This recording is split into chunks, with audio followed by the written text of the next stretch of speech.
Hey, welcome to this video in which I will be performing the branch selection in one of the 6 bloodgood Japanese maples that have been collected in the spring of 2017.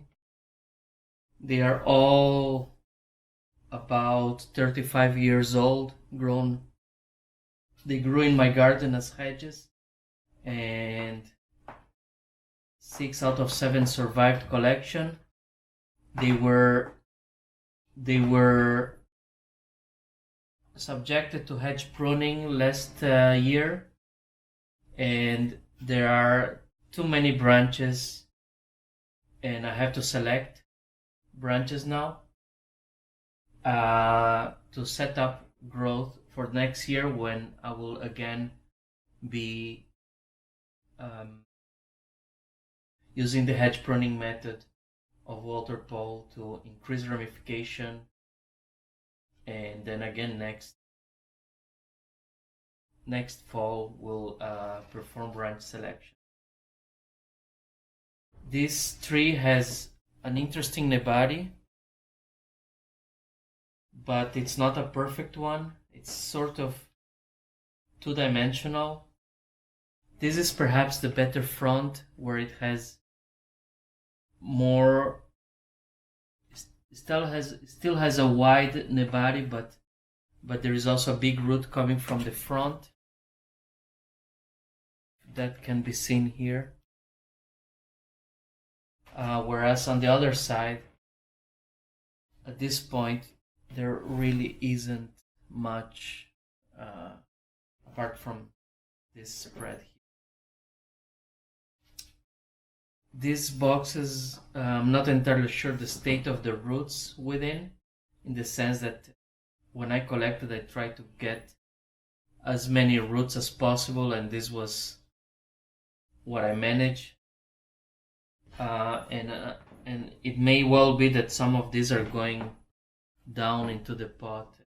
I will see when I first deal with the roots, which I'm not entirely sure if it is spring or not, but I might at least inspect them and repot them in this box, or decrease what I can, not necessarily go into a bonsai pot.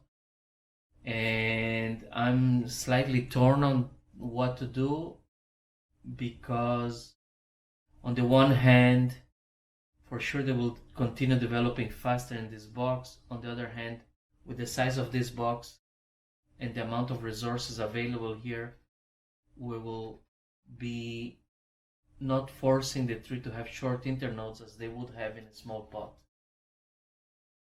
So it's a give and take of the speed of development versus quality of the growth that is produced. So I'm slightly torn about how to proceed, and I will decide before the spring what to do. For now, the goal today is to select branches, try to deal with places that have potential flaws, such as here where we have 3 branches coming, or actually 5, 6 coming from the same spot. And maybe we'll wire, maybe not, or guy wire. We'll see. If necessary, we'll drill holes on the sides of this. In the case that this is staying in the box. In the case that this is not staying in the box, the best would be to actually guy wire roots. But we'll see. So the idea here again is to use a concave cutter or spherical concave cutter or the saw. And so I will make this video a little faster and show only the result. And if I do have something to say at some point, I will probably stop the time lapse and describe it. But again, the idea is to think of sustainable design in the sense that any branch that is left has its place under the sun, and that any growth can potentially in the future be replaced by new growth if I want to keep the same dimension. But we will see how that. So this looks like an old tree. It's not a beautiful Japanese style. It has sharis within the root and within the branches themselves without affecting the growth. The live vein goes around. This is not a flawless tree, but trees in nature don't have to.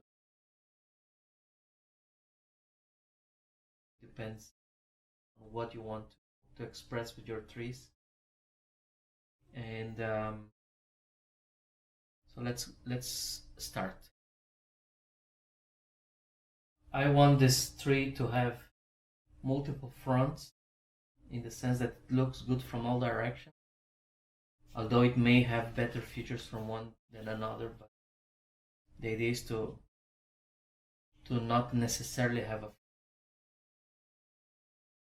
in the sense that it's ugly from any direction. It's not, which is very often the case for trees styled traditionally, but I want this to be an ugly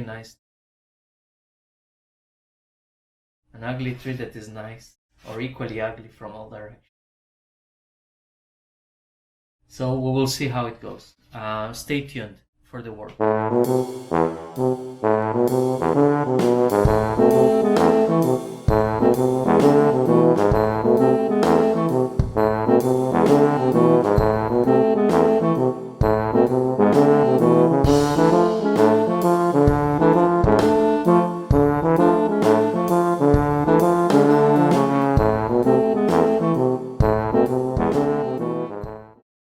Alright, so I have removed everything that was growing from the same places, multiple branches in the same places, selected branches in a way that it appears to my eyes that they will be in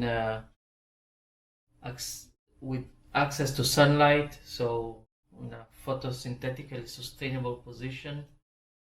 And I suppose the major move was to remove this entire branch that was here somewhere. And I think that gave more definition.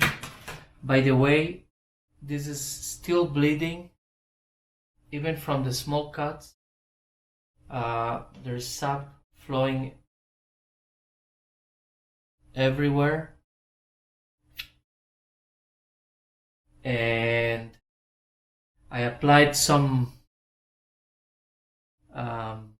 plumber's putty here to stop bleeding. I was not expecting that this would be bleeding at this time, since it's been without leaves for almost 2 weeks and at a low temperature in the cold greenhouse around 2-3 degrees. Eventually, still we have days that are very warm and the temperature can go up to 8 sometimes.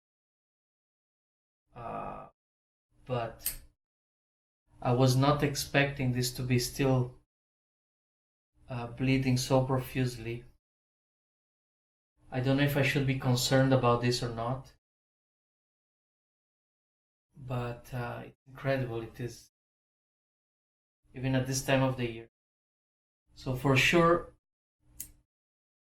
this would be worse in the spring, where this tree to be waking up from dormancy, but I'm still concerned about it. So I will I patch the major cuts, but every single cut is producing even the tiny one. It's really something. Root flare is interesting here. It gives more of a delicate movement to the tree. Also here I wasn't sure if I should cut both of this and keep only this, or only that and cut this both of this. So with this as a front, we have sort of a wide canopy and some asymmetry with it wider here and smaller here. So that looks interesting, I guess. And it definitely looks like an old deciduous tree. With this front also we will be showcasing this shadi here on the root. It's quite nice. We have this major wound here that should be accentuated eventually. I'm leaving these two branches here. Show it. These two branches here that in principle I shouldn't have, but it is as if this is a branch and then it bifurcates. So again, I don't feel like wiring this right now. I don't think that it's particularly, that it would be particularly contributing to the aesthetics. This is not yet something that I need to bring branches down. Maybe I could bring this one down. Obviously, anything that is not going down now, it will be much harder in the future. But again, even something like this, the only reason to keep it, to bring it down with a guy wire, this one, is if I want this internal. But if eventually I have something growing closer here, out here, then I can replace the entire branch with that movement and then have some taper from the. If the front is somewhere here, removing this middle part would not be an issue. So I will actually go ahead and do it.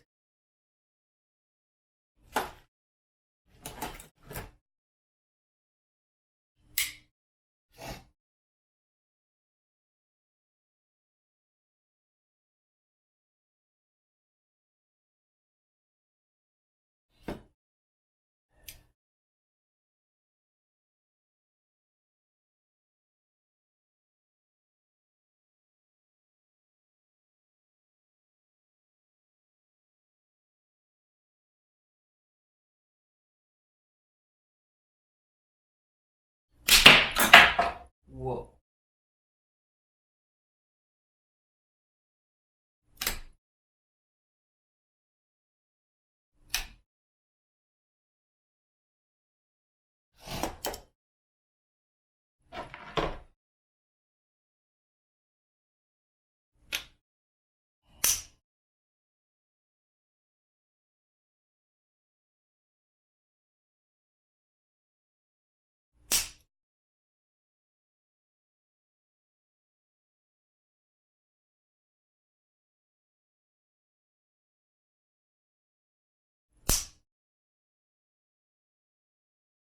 Look at my large knob cutter.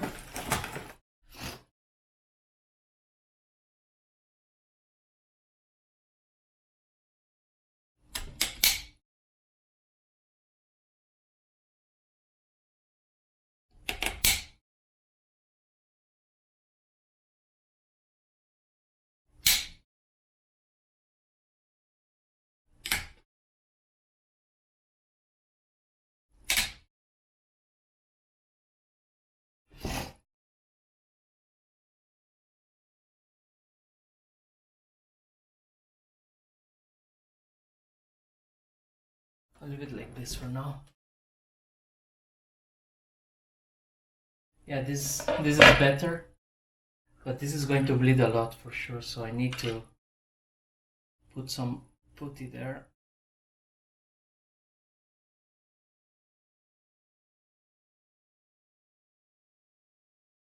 I mean, the way that this tree is bleeding now, it's unbelievable. I'm not guessed.